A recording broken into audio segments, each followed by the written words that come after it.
everyone, and welcome to another episode of the Caffeinated Librarians, Mayapack Public Library's pop culture podcast. I'm Katie. I'm Lou. Oi! I love it. What a start. Crap. This is not good. I'm Simona. Thank you for joining us. This is not good. Because I was staring at you, damn it. I'm the Simona now.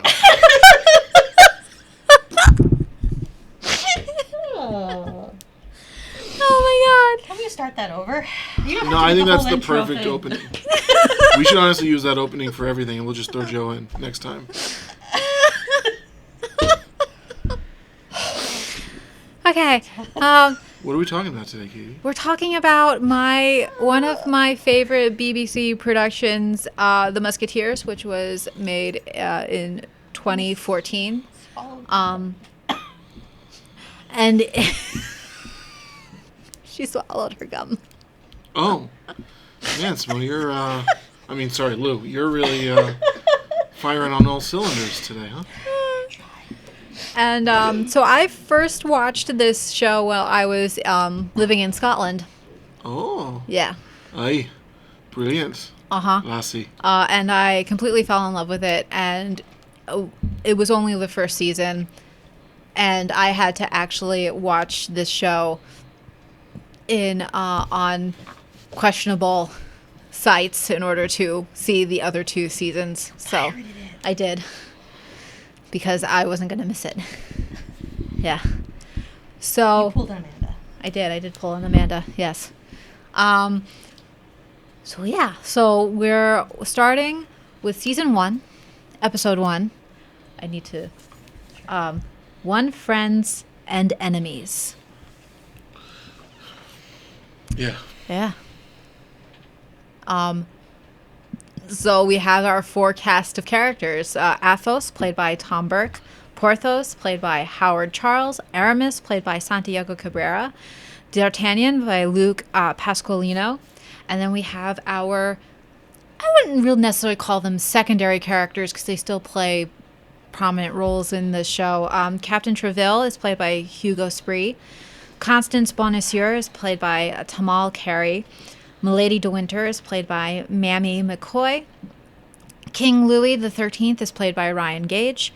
Queen Anne of Austria is played by Alexandra Dowling. And Cardinal Richelieu is played by Peter Capaldi. And he Fuck that also guy. did Doctor Who, right? He did. He was one of the doctors? Okay. He was, yep. So, thoughts? All right. Initial thoughts. Initial thoughts? Please be gentle, Lou. This is my favorite series. Okay. Initial thoughts. In episode 7 and 10, it was less noticeable to me. The music in episode 1, I hated. Oh, okay. Hated the music. In episode 7,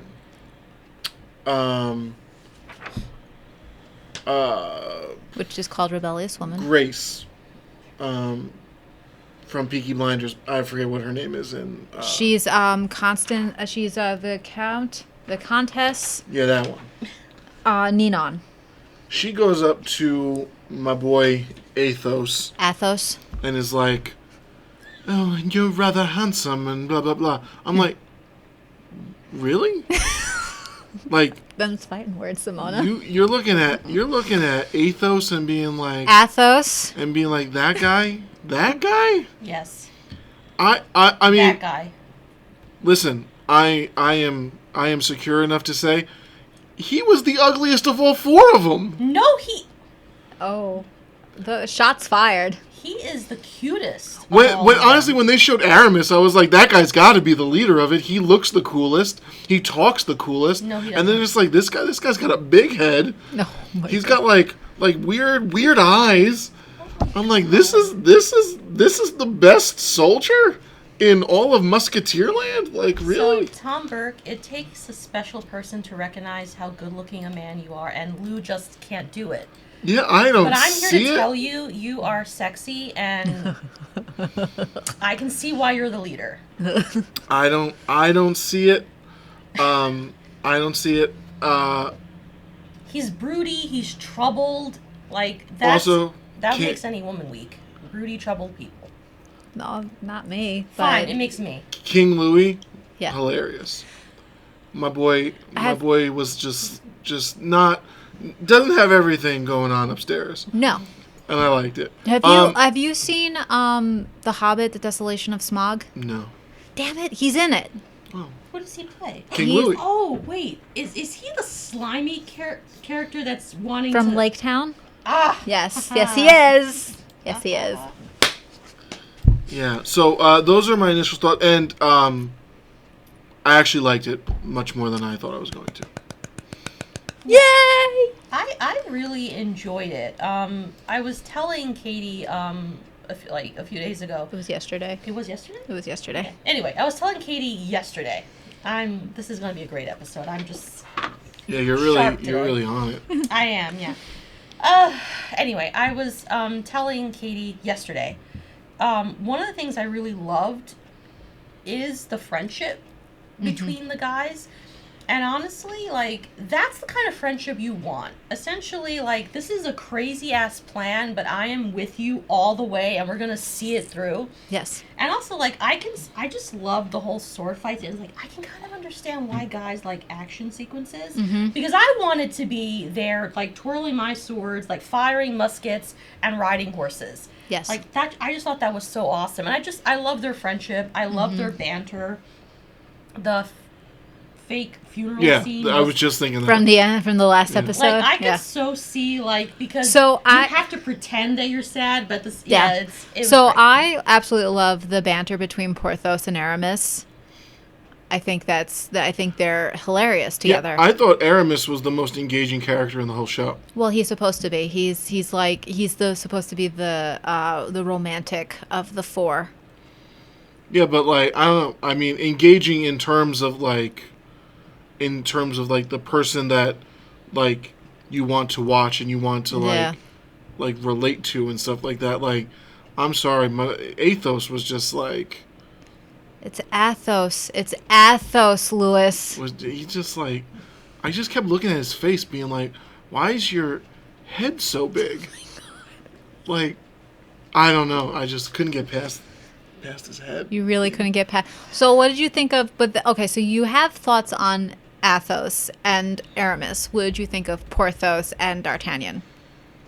Yeah, they're cool too. I liked the other three guys. Yeah. I thought the other three guys were good. And I gotta tell you,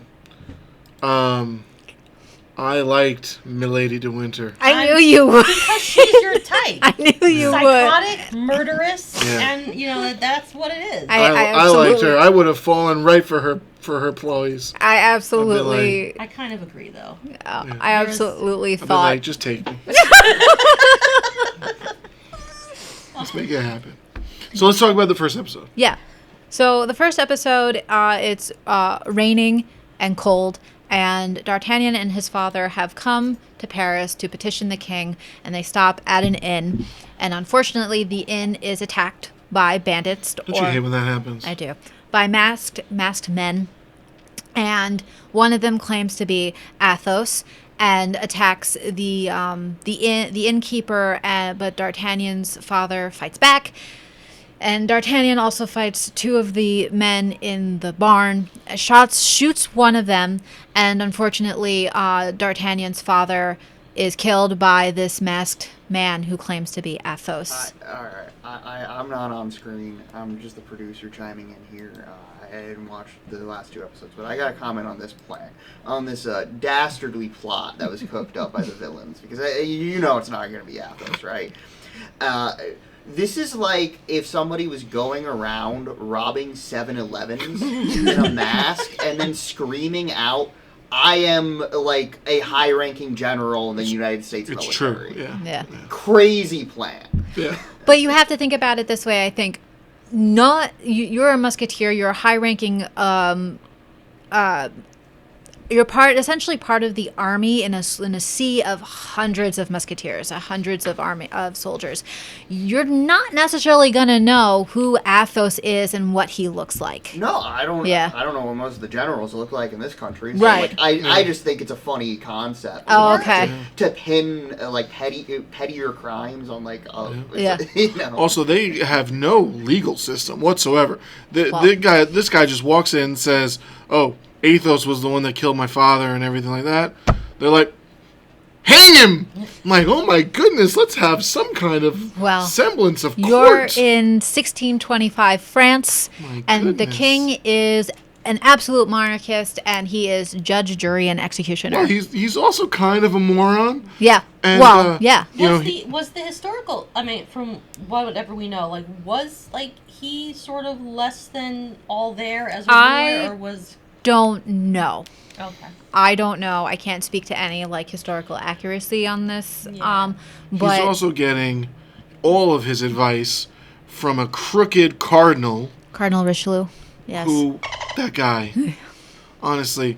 So, yeah, all right, we'll get to this. We'll get to the 7th episode, or maybe it happens in the 10th episode. What's the episode? We'll get to it. Yeah. Just finish with this first episode. Okay. And so now D'Artagnan is on a revenge plot to avenge his father. And he comes to Paris, and he stops at an inn, and it's where he first encounters Milady de Winter. He doesn't know who she is. He doesn't know her name. All he knows is that she's a very pretty lady with a rather Corpulent man. yeah And she from Spain. You know, she makes a move, and hey, Yeah, it happens. Stuff Yeah. happens. She frames him for murder, though. she does. After that, Which did that make her more attractive to you? oh, of course. Yeah. He gets away, He does. and And then he literally runs right into Constance. yeah, Yeah. she ain't bad either. No, she's not. Yeah. No, she's not. But she's a little too nice.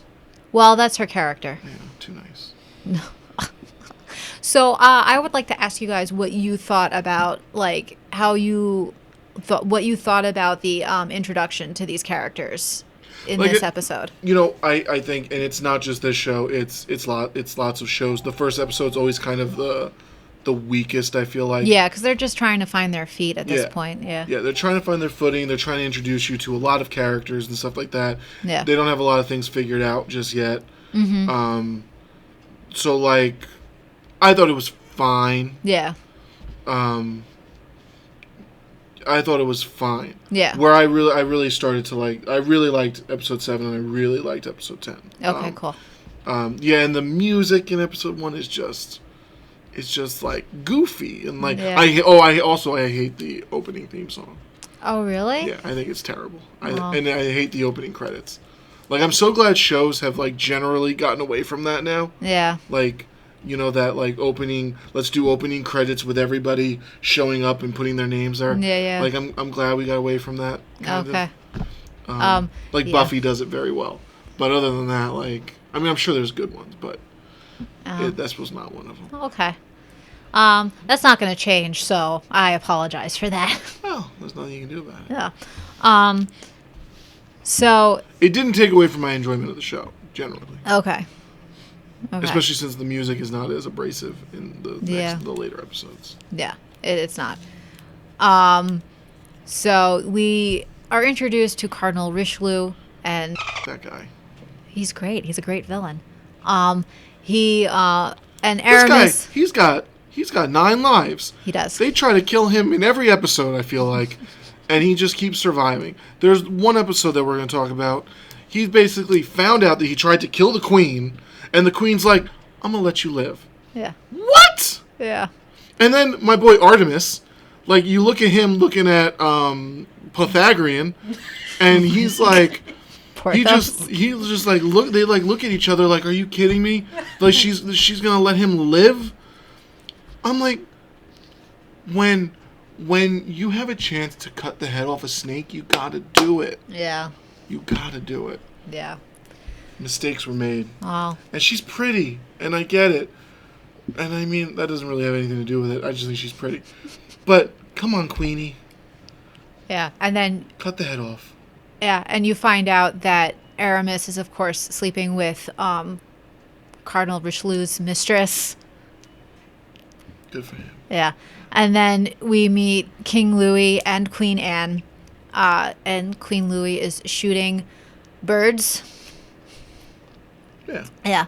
As one does. As one does. And then you meet Treville, Captain Treville, who's the captain of the Musketeers. Upstanding guy, I think. And the whole premise of this episode is trying to clear Athos's name and trying to find another group of musketeers who were carrying the king's letters to his brother-in-law, the King of Spain, which makes Cardinal Richelieu very angry because he wants to control the king. And the king is rather controllable because, you know, he had to be king at a very young age, influenced by a lot of people because his father was assassinated when he was very young. It happens. It does. So, what do we think? Well, I mean, I just told you. Yeah, you did. Well, I mean, I thought it was a fairly good introduction to the characters. Yeah. I think in that episode, you get a general feel for the dynamics and the personalities. So D'Artagnan is very headstrong, rushes into things. Into certain things. Athos is just, Athos. it's Athos. Athos. Why do people keep calling him Athos? It's Athos. Well, now that you're getting cares? pissy about it. Yeah. Now I was just doing it to annoy you. Athos. So It's working, Athos, so. yeah. I hate both of you guys. Yeah, you get a good feel for their dynamics, sort of the roles that they play within the group. Yeah. Which is very common with friend dynamics in Yeah. general. Like, you'll have the headstrong one, the one that's like, let's think about this. Yeah. You know, the one that's just there, like, to crack jokes, even when it's like, you know, this is something dire is happening. Like, it's very believable. Like, Yeah. that though they have those established dynamics. Also, the fact that they can communicate even without words, like a look will, and that's how you know that they've been together for a very long time. Yeah. And And you know, just to kind of piggyback off of that a little bit, I'm kind of glad that that's where it started, and not like them being like introduced to each other. Yeah, yeah. Like I'm glad like their relationship was already established. Yeah. yeah, I liked that. Yeah. yeah. Also, too, what did you guys think about Constance already being like a married woman? Because in other interpretations of the Musketeers, she's not married to Is anybody. she an actual character in the novel? She is. Is she married in the novel? I don't know. Okay. I mean, I didn't really think much of it Oh. other than, you know, D'Artagnan, you know, trying to go for that married. Well, her husband is scum, so. Well, I mean, most of the men in this show are scum, Yeah. which is a nice segue to the 7th episode. Yes, which is called A Which Rebellious Woman. Was a little. I'm going to preface. I liked this episode. I enjoyed this episode. Little heavy-handed. I agree. Yeah, on the female empowerment stuff. You know what I mean? Wow. I mean, it was a good episode, but I do agree with some of the it is a little heavy-handed, Yeah. like with some of the messaging, but it still was one of my favorite episodes. 100%. I liked this one more than I liked episode 10 even. Oh, I'm interesting. just saying it was just, you know, Yeah. a little heavy-handed. Well, not yeah. you know. I mean, what I also liked about this episode was that you get to see more of, like, Milady de Winter and Athos Yeah, you do. have, like, now you start to see what their relationship was in the past. And you start to see, like, you saw this more, I think, in, like, episode 1, where you see, like, flashbacks of their relationship and where they came from to now. And, like, there's other episodes that delve more into this, so I had a very hard time choosing episodes, but I thought that the episodes that I did choose, you weren't going to be too lost about it.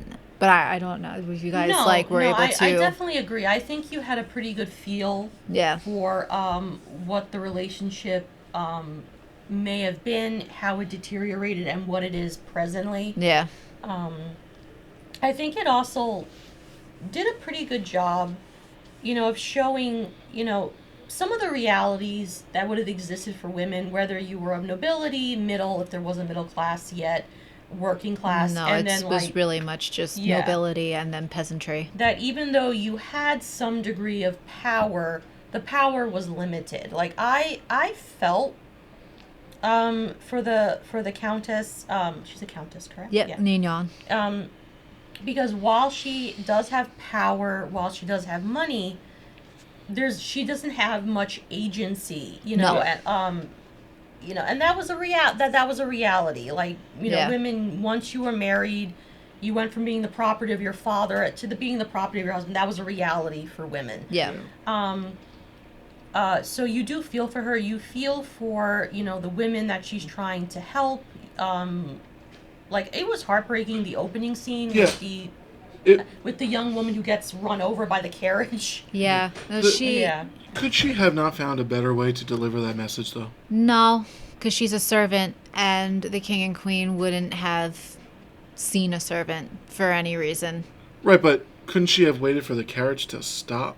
I don't think she thought that she would have been able to get close enough if the carriage stopped, because then the carriage is then surrounded by the Red Guard or the Musketeers, Yeah. and I don't know. I'm like, you need to rethink this plan a little bit. yeah. Maybe you just toss it in. Toss the note in. Well, they may not know that it's a note. It could be a grenade.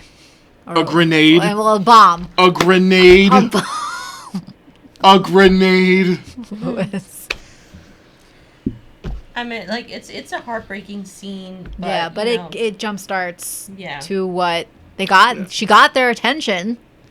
I mean, she wasn't alive for it, but she still got it. Yeah, it was just very frustrating. Also, and that actor who plays the gentleman from Rome, he's the Irish actor. Was he the one that's in The Secret of Ronan-ish? That's the same actor. He's correct? also in the Name of the Father, too. Okay. Yes, John Lynch. Yeah, like, he was. I thought he was gonna come in and kind of be like a good guy. Like And- the sense of, like, the voice of reason. Yeah, to the cardinal guy. Yeah. And try to like set him straight and stuff.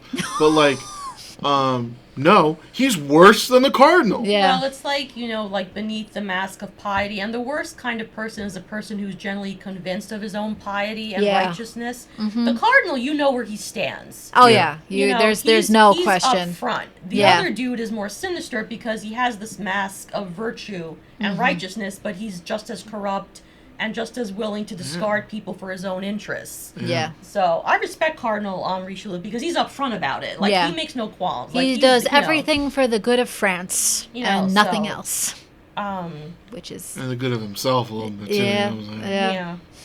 Which, in the world of politics, not to get too political, but that's the way it That's is. such Yeah. his life, right? Yeah. Yeah, Yeah. so, but he annoyed me, like, the constant references to female frailty, and it's like, listen, you Wow. are the dudes right now having conniptions over, like, a woman simply teaching, so, like, if anyone's frail, Yeah. it's you guys. Yeah. I will say when Floor, who Mm-hmm. like, I mean, she meant well, but when she was like, and the Countess taught us about our bodies, I'm like, oh, don't Yeah. say that. Yeah. Because then the looks on their faces are like, Right. Yeah. what? Yeah. About their bodies? Women? Yeah. Learning about their bodies? Yeah. I'm like, And it's oh, automatically something sexual Relax, or sinister. Cardinal. Relax. Yeah. Yeah. I honestly thought when she first comes up as like one of the that she was going to turn against her. That's what I initially thought, that her father would have exerted some influence basically to avoid anything happening to her, and she was going to flat out lie. Yeah. But unfortunately, like, she's coming from a place of innocence. And she's just And- a kid. I mean, Yeah. And in front of people who are vile and who are so good at corrupting and twisting things, Yeah. even the Countess says, like, you're twisting everything that she says. But Yeah. these are men who aren't interested in the truth. They're No. interested in... Because ultimately, They're all, ultimately, what they want is Comtesse Nignon's wealth, because France is, for some reason, perpetually always in debt. yeah. I also, like, how is the Cardinal judge, jury, and executioner? Like, I Well, loved 'cause when she was like, I've never had any encounter with the devil except for right now. And I'm like, oh, no, she didn't. Yeah. But then he's like, I got you. I got you to say it. Death. Yeah. Hanger. I'm like, what? Well, because Like, this how is can he just do that? because she's under investigation of witchcraft, and that was always like religious heresy. So that was always put to whatever cardinal, bishop, priest, what have He you of needs the to be region. stricken of his religious authority. Yeah. That guy. And then he gets poisoned right after she says that, Yeah, and you find out it was It was the bone. the bone guy. yeah, The bone that he was rubbing. Was, The- was poisoned. Yeah. I think it was so initially. I think that the knee bone of Saint Anthony wasn't initially poisoned. I think it was the poison that had spilled in the priest's bag during the attack. Oh, so you don't think it was intentional? No, I think the poison. And well, you know what? No, I don't think the poisoning was He intentional. comes in with a knife later on to try and kill him. Right. But no, I don't think that. I think that it was a happy for the priest. It was a happy accident, Luca, because that's his first name, Luca. Luca.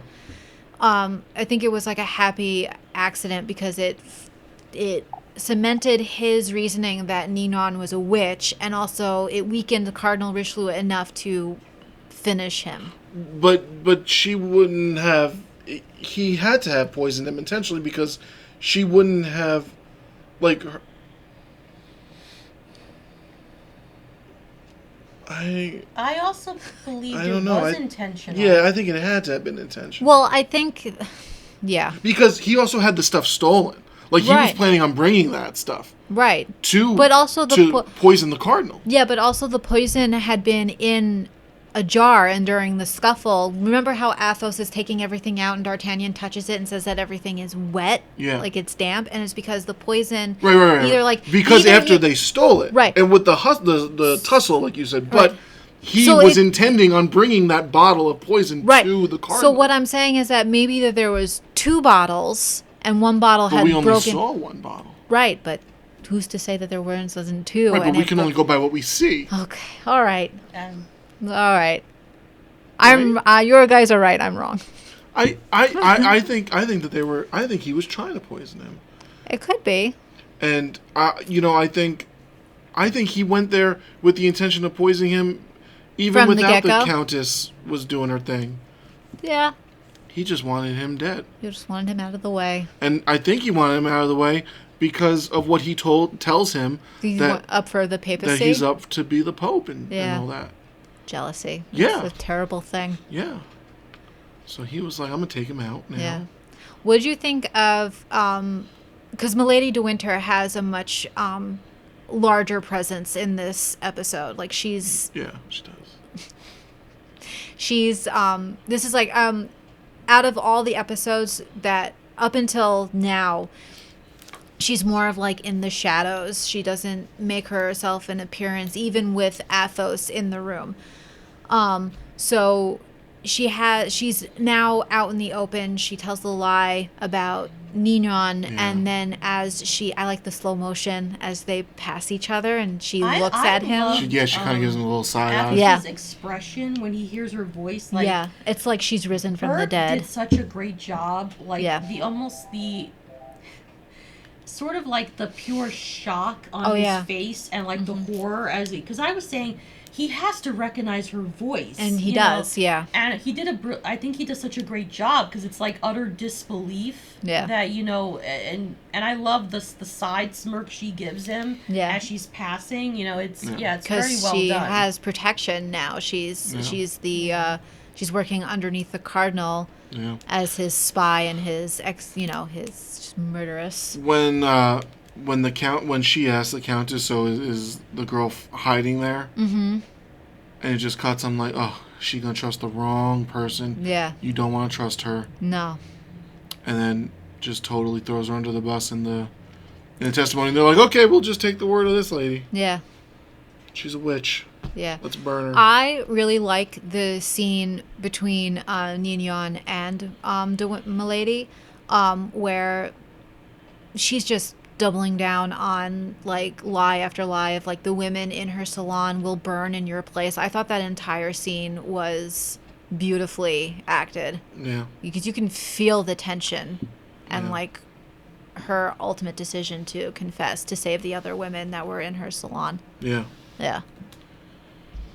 Yeah. And then, Cardinal's dying. He's holding on to his last breath. Mm-hmm. They save him by pouring some nasty stuff down his throat. Yeah, it was castor oil and mustard. Yum. It was to make him puke. Well, yeah, it wasn't for dessert. No. And then my boy Athos is like, you don't need to kill her. Yeah. But, that was another thing that I found interesting, too, was, and you see it multiple times. You might have even seen it. Actually, I think you see it in the first episode, and you see it in each episode. It's almost kind of like realistic in some senses, too, because it's like, yeah, they're the Musketeers, but, like, they can't stop everything from happening. Yeah. So, like, there's parts where, when she's arrested and stuff like that, and he's like, I can't do anything. Yeah. These are the Cardinals men. I can't do anything to stop them. And it's like, I had no knowledge of this. Yeah. Yeah. And he's also, when, afterwards when she's taken down and not burned at the stake. Yeah. She still loses everything. Yeah. She loses her fortune. She, loses her standing. She has to go off somewhere, and there's like nothing they can do to stop that. Right. Because there's more powerful forces at what I really like about this series is that there is an element of reality in each episode. Like, they don't portray the Musketeers as like this all-powerful entity or like some extension to the king, or like they're the superheroes of the series. It's all very based in some form of reality. Yeah. That their reach can only go so far. Yeah. Yeah. Word. Yes. And then we come to episode 10. Musketeers don't die easily. And this is kind of sort of a two-parter almost. But it's not, because it's not like a to be continued kind of a thing. What we're playing off is what happened in the previous episode, where the queen is attacked while she's taking in the waters because she hasn't conceived a child. And we find out she's pregnant, right? That's Yeah. that's Artemis's kid, right? It's Aramis's kid, yeah. Yeah, I knew it. Yeah. Because with the start of the episode, it shows the scenes from the previous episode, and of course, Athos gives Aramis a really hard time about sleeping with the queen. I mean, why? Because she's the queen. Even more of a reason, right? No. She's the property of the king, and you don't take what the king owns. But in the previous episode, there's an assassin after the queen. They go to Sorry, you said taking the waters. Can you just explain what that is? So she's essentially going to a spring that's been blessed by some saint from a long time ago. No one, it's like it's supposed to have like mystical properties, and that if she bathes in the spring, she'll conceive a child. Okay. Nice. Yeah. While Like they're while she's in the spring? no, Oh. no, it's after she swims in the spring. She goes back. She'll sleep with her husband, and she'll automatically be pregnant. Imagine if something like that actually existed. I'd be like, I hope they would put warning signs. Be like, listen, this water is extremely fertile. Yeah. Beware. Yeah. You know what I mean? Like, swim at your own risk. Yeah. Yeah. So they're at this abbey with a bunch of nuns, and they're hiding there. They're surrounded by this assassin called Gallagher, who you hear in this episode, and they're fending them off. They end up fending him off with so now we're in the outcome of that previous episode. So we open with Athos being very drunk and attacking Milady, and then D'Artagnan comes in to try and defend her, and all hell breaks loose. Yeah. And so, Athos shoots D'Artagnan, Yes.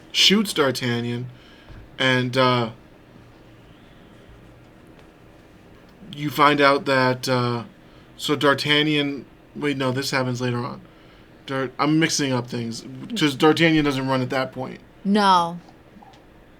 Do we know that? Do we know that? So basically, we're finding out that it's a plot. Yes. To get Milady. Yeah, because in the previous episode, and I know they showed scenes from the previous episode at the start of this one, but Gallagher has a box with a forget-me-not pressed into the lid and with money, and Athos knows that it's Milady de Winter because she had pressed forget-me-nots and gave it to him, and it's kind of like, I guess what they're trying to say is like that it's her signature flower, and so it's like connecting her to the assassin to kill the queen, and then they're trying to get essentially to entrap Milady and the cardinal together to confess to this assassination attempt. Yeah. Yeah. So Athos shoots D'Artagnan. He goes into his room. Milady follows him. So tries to like seduce him and stuff. Milady has brought D'Artagnan to her rooms. Yeah, whatever. They try to. You have to make that distinction because D'Artagnan is living in Constance and her husband's home, so his room would not. She tries to seduce him and all that stuff, and then the head guy, Athos. Who? Treville, that guy. Oh, Captain Treville. Goes to the room and is like, I can't have two of my soldiers fighting, and Athos is my main man, so you're done. And D'Artagnan's pissed, and Milady sees this as her opportunity to be like, come and join me and the cardinal. And then you find out it's all a ploy. Mm-hmm. All a ploy. They're working together. There's no bad blood or anything like that. So, and then I love the scene where they try to kill him. Yeah, they fake kill Athos. And they use the pig's bladder and the blood. Yeah. Yeah. And then that leads into the funny funeral scene. Yes.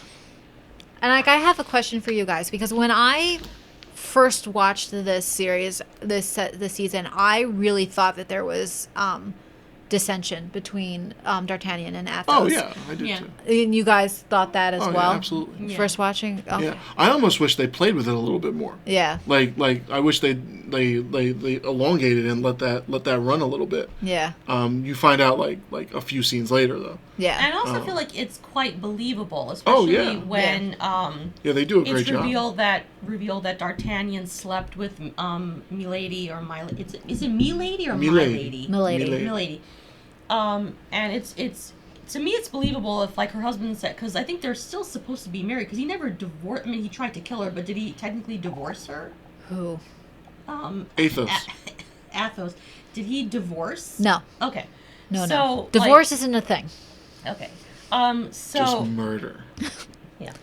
So it's very believable where it's like you slept with her, and then goes only once. Yeah. But it was also, and I'm sitting there thinking like D'Artagnan, like again thinking that it's real at the time. D'Artagnan, he didn't even know that. Right, and he says that. He does, and I just that's another thing I found so believable, because I'm sitting there saying those exact things, and then D'Artagnan says it, and I'm like, all right, man. See, I've been there. I get it. Yeah. Like you gotta, you gotta defend yourself. Yeah. Athos doesn't have to shoot you. He's also drunk at this point too. So that's what made it believable, in my opinion, where it didn't seem so far fetched. Like, okay, this could cause a falling out. That was funny too, when he's like, "You're supposed to shoot me in the arm." Yeah, Athos was like, "Oh, it's hard to shoot when you're drunk," and after 3 bottles of wine, and Pythagorean or whatever his name is like, Porthos? Yeah, that guy. Porthos, sorry. It's like I'm just gonna stop talking. Never mind. No, you're like, fine. So that part was real. Yeah. Yeah. Yeah. Wait, he didn't, with him getting drunk, he didn't actually have to get drunk. Yeah. But he did 3 bottles of wine. Yeah. I guess if you have to sell it. Yeah. Yeah. And he's like, she getting shot in the side is more believable. Yeah. Which I kind of agree. Yeah. And that is, he has murderous intent. You don't have murderous intent and shoot someone in the arm or the leg. Yeah. Yeah. So then, D'Artagnan and Milady go to the Cardinal. The Cardinal's like, no, you're 2 Musketeers dead, better than none. But then he offers him the Gallagher note. Yep. And Cardinal's like, okay, hang on, I can work with you. Yeah. I like when like you feel like Cardinal Richelieu's power over the king is like slipping through his fingers, because the king is very much an inquiry must be made, because he has a German count and his daughter. In the previous episode, they were visiting because the count wants to make a good marriage for his daughter, and you know she's supposed to be this fertile woman because her father has had all these her mother had all these children, and Queen Anne hasn't produced any heirs or any children, period. So it's like, all right, I'm going to take out this queen and put her as the next one, because Cardinal Richelieu sees like King Louis and Charlotte is her name, like hitting it off and all that stuff. So that's what prompts all of that. And Charlotte is pleading for her father's life, and so the King Louis is like going, all right, there will be an inquiry, and you just see it on Cardinal Richelieu's face that, oh my God, I'm losing my control, I'm losing my power. And then the whole blowout with Milady in the next scene, so well done.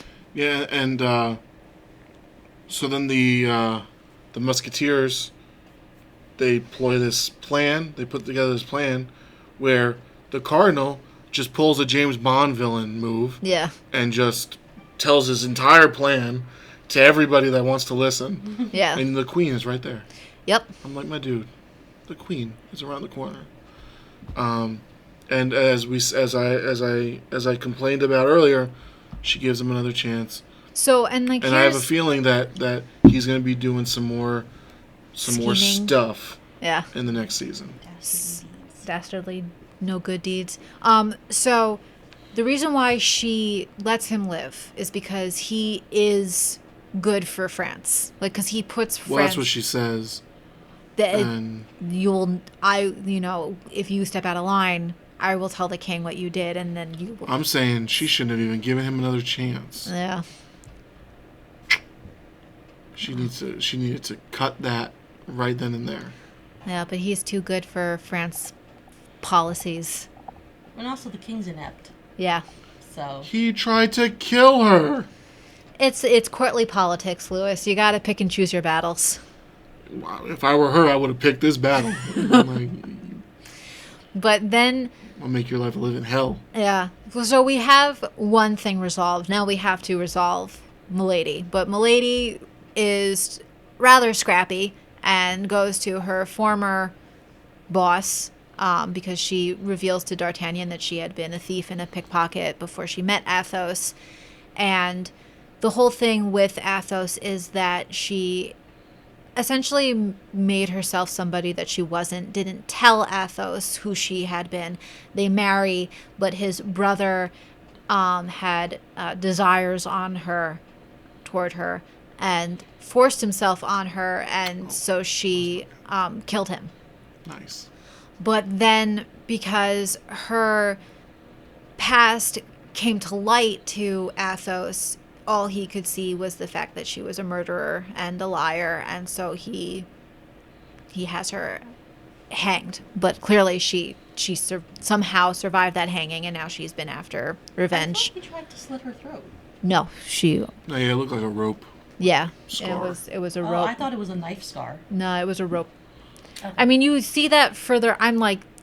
You see that further on in the other seasons, but Okay. so I'm just, but and so now she's going to make her own assurances. So she has Constance kidnapped by what's his name? I don't remember his name. Slimy dude. Slimy dude. We'll call him Yeah. Slimy dude. Can I just say the whole scene where they're going into that pub/brothel, whatever it is? The tavern. Yeah. Like I was looking at like the women there, right? Even like the woman who's next to Slimy Dude, and how she's so heavily intoxicated. Mm-hmm. And I don't know if anyone else was thinking it, but I was like saying I was almost putting myself in that scene with that woman, and I was like, oh my God! Essentially, anything could happen to this woman. She is so drunk she can barely walk. Yeah. And just how she must be so desensitized to everything around her, because that's obviously not a life she chose. You know, Or she may have chosen, chose. but I think she did choose it because after Constance. Doesn't she tell him she loves him? Like, Yeah. well, yeah, but I don't necessarily know. Like, I don't know how many women necessarily chose prostitution like as their life goal. Like, I this is mean, what my life. I'm gonna. I but mean, I just felt Was she really- a prostitute? She was. She I thought she. I think his name is Saracen. Saracen Yeah. called her a courtesan. Yes, he did. Yeah. But And he's like, "What good's a courtesan with a cut up face with or- a scar, with a scarred I'm face. like, I don't know. Yeah. Still be fine. But anyway, I just felt really bad, and then also like with Milady, like that whole scene is tense because first of all, she's surrounded by men, you know, and the only thing that saves her is that Saracen finds her amusing and something because like. Well, she also got a musket in her Yeah, but it's a dress and- single Pistol. shot, like pistol, right? Nothing was actually single shot anything. She would have had to have reloaded that pistol in order to use it she is at a again. disadvantage. She's entering an establishment that is full of drunk or getting to that point men who are heavily armed. Yeah. And the only thing stopping her from being like assault whatever is because Saracen is like tells his men, "Oh, bow." Like she has some power, but at the same time, she's very vulnerable. Yeah. But also too, Yeah. I think she's also banking on the fact that she used to thieve and pickpocket Yeah, for I'm just saying, him. she's very brave in putting herself in that situation. And I like how Mammy McCoy plays up her vulnerability in certain scenes, and she was acted very vulnerable in that scene too. Yeah. And of course, Constance is taken hostage, but I love the fact that she tries to make an escape. She nearly does it, and then Milady punches her in the face, and she goes tumbling down the stairs. She's a badass. Yeah. Yeah. And then D'Artagnan finds out, and I like the Musketeers. The way Aramis and Porthos and Athos find out is, of course, Monsieur Bonacieux, Constance's husband, who's insufferable, comes into the tavern and goes, is ready to duel D'Artagnan for Constance, but I don't think he actually cares for Constance at all. I think it's because he's It's just pride. humiliated. Yeah, he doesn't want Yeah. some other guy taking I'm his sure his D'Artagnan would kick his ass. Oh, of anyway, course. so- yeah. Of course he would. And of course they know it's a trap, and they, after getting Cardinal Richelieu's confession, they go to save Constance. Word. Yeah. And Constance. So like in How does it end with Milady?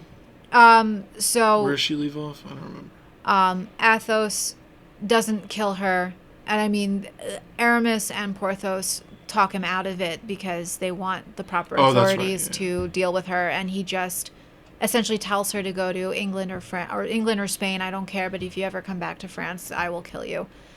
So Does she? well, you gotta watch the other Yeah, we do. season 2 to find out. Yeah, we do. And so she essentially flees, and then so like in other episodes, Constance essentially tells D'Artagnan that she doesn't love him, that she has a husband and all this other stuff. So like when she's rescued by him, she says, "I didn't mean anything," and then they're going to be together. But then a maid finds her and tells her that Monsieur Bonacieux tried to take his own life, and he's very manipulative over her in that scene because he essentially says that I will not reproach you, but if you ever leave me, I will. I don't know what I would do. Yeah. And that's very manipulative, and Oh, I yeah. hate him for it. Yeah. Hate him. And she essentially tells D'Artagnan that, they can't be together. She says it's cut. I have a feeling that we haven't seen the last of Constance and D'Artagnan, though. You gotta set some stuff up for the future seasons, you know? Yeah. You can't have everybody hooking up in season 1. No. Yeah. No. And that's essentially where we end with the Queen, like Cardinal Richelieu being called to the palace because the King has an announcement, and you think that the queen has changed her mind and told King Louis about what happened with Cardinal Richelieu and the ploy to kill her, but nope, she's pregnant. She swam in some fertile water. Yep. And now she got a baby brewing. Yep.